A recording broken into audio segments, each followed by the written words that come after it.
First question comes from Bookwench, a very good friend of the show. Very, very good friend of the show. And if we can put that on the screen, it says, there was a lot of discussion in the live chat on whether Tulsi should just lie about her stance on Section 702 in order to get confirmed. I lean toward honesty, but maybe her views on the issue could just evolve back to opposition after she gets in.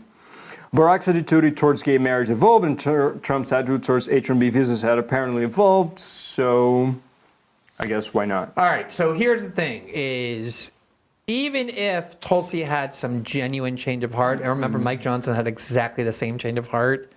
We talked about before he came on my show, he was ranting and raving against the evils of 702 and saying that it absolutely needed reform. It couldn't be renewed without serious reform to prevent abuse. 702 is the provision enacted in 2008 under Nancy Pelosi's leadership in the House that basically legalized what had been the illegal warrantless spying on Americans by George Bush and Dick Cheney. And it was remarkable that the Democrats' response to this scandal that won the New York Times the Pulitzer for revealing it, that Dick Cheney and George Bush were spying illegally on Americans, was to enact a bill, Section 702 of the FISA Amendments Act in 2008, that made it legal retroactively and going forward. And then that's the bill that has been renewed many times, even though it's been, as you would predict, widely abused. Tulsi Gabbard has been one of the most outspoken opponents of this intelligence weapon, and she voted against it in the House several times, and that was one of the major concerns when Trump nominated her to lead the Intelligence Committee as Director of National Intelligence. And Republican senators who are all, not all, but most are hawks, are loyalists to the U.S. security state, despite all Trump's rhetoric about the CIA and the FBI and the NSA, which he means, but they don't. And they were ready to do to her what they did to Matt Gaetz, which is withhold their votes and refuse to confirm her. And the condition that many of them issued in order for her to get the vote she needed to be confirmed is for her to publicly disavow her prior opposition to Section 702 and actually come out and say that she now supports it, that she understands it's a crucial tool for the intelligence community. Basically to read from a hostage note that she was forced to pretend that she had some, road to Damascus awakening and realize that this legislation that she had so long condemned was in fact all along noble and necessary. Exactly the same as Mike Johnson switched his view the same time at the minute he became. I suppose that Mike Johnson justified by saying that I got into this classified briefing, heard information that I'd never heard before, and that's why. Which is what Tulsi said. Yeah. It's exactly what Tulsi said. That's exactly what Tulsi said. I was shown things. I was. And as a member of Congress, they all get classified briefings. It's not like they were shown anything. There's a special briefing for the speaker. Right. Yeah. So I know Tulsi very well. I've known her for a long time. I have a lot of trouble believing that, especially on this issue, she just genuinely changed her mind.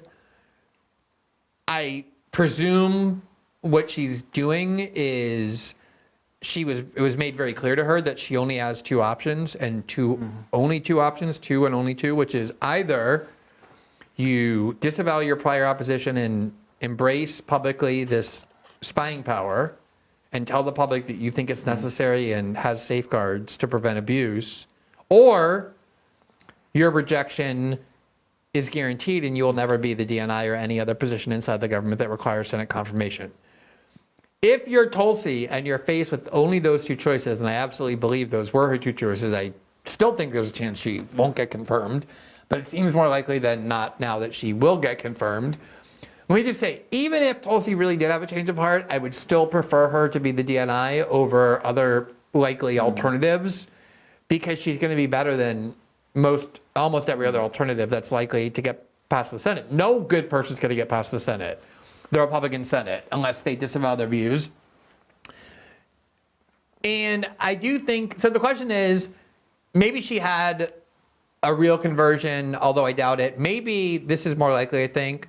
She knew she had to say it to get this job, and no one wants to consciously realize and admit to themselves that they're lying for some careerist aim. that it's basically a humiliation ritual. Yeah.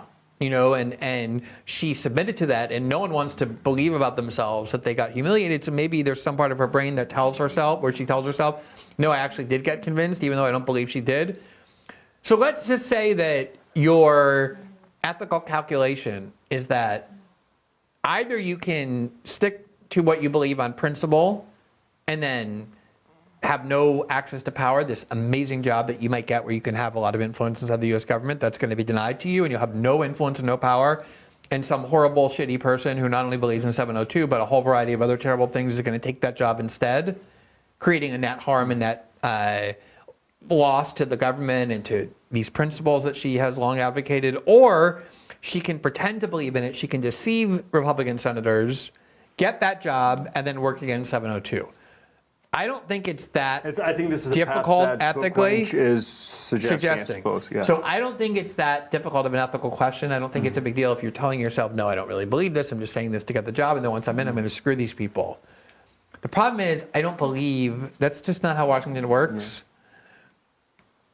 Yeah. What she's basically doing, more so than renouncing her view on 702, is saying, I will agree not to disrupt this system in order to gain entrance to its halls of power. Yeah, I'll play the game.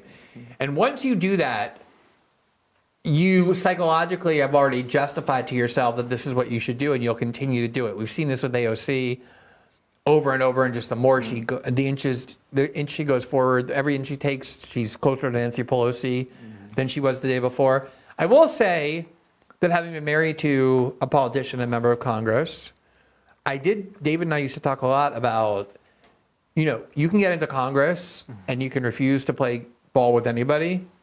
You can refuse to support their shitty, corrupted bill, and then you'll just never get your bill to the floor that you believe will help people and change their lives for the better. Or you can say, I'm not going to stand on principle. That's not what I'm here. It's not about my ego. I want to get things done for the people who sent me here. So you kind of make a concession and you play the game a little bit. You give something to somebody that you don't think they should have. It makes you a little dirty, but in exchange you get to... Because if you play the game, sometimes you get to score points, right? Right, but the problem is once you start playing the game, you become a player. Yeah. And then you lose sight very quickly of why you're in that game. Yeah. To extend this metaphor painfully, but I'm not a purist on this stuff. I don't say like, oh, Tulsi should just, go down with the ship and say, I hate 702 and I'm not going to change my mind. She'll just get rejected, and then you'll have some Marco Rubio or Tom Cotton acolyte, maybe Tom Cotton himself as the DNI. I still would rather have Tulsi there because I believe her instincts are better than most alternatives, and they're not going to be immediately extinguished. So I don't like it. I think it's distasteful, but it doesn't make me completely abandon any trust and faith I have in Tulsi. And I should say, like, Tulsi has a lot of views that I hate. But when it comes to, they're foreign policy views, and she's not really making foreign policy. She's overseeing the intelligence community.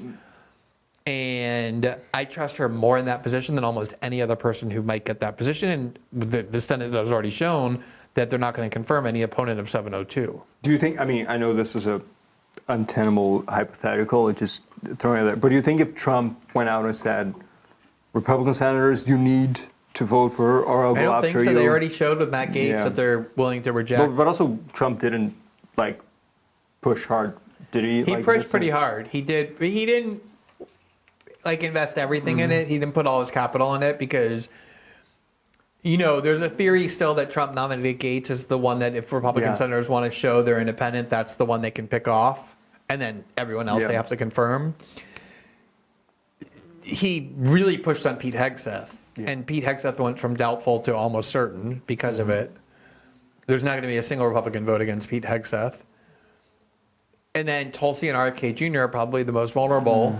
And I always thought Tulsi was by far the most vulnerable. But like I said, more important than her saying that she likes 702, because at the end of the day, she can't override 702. Only Congress can rescind it.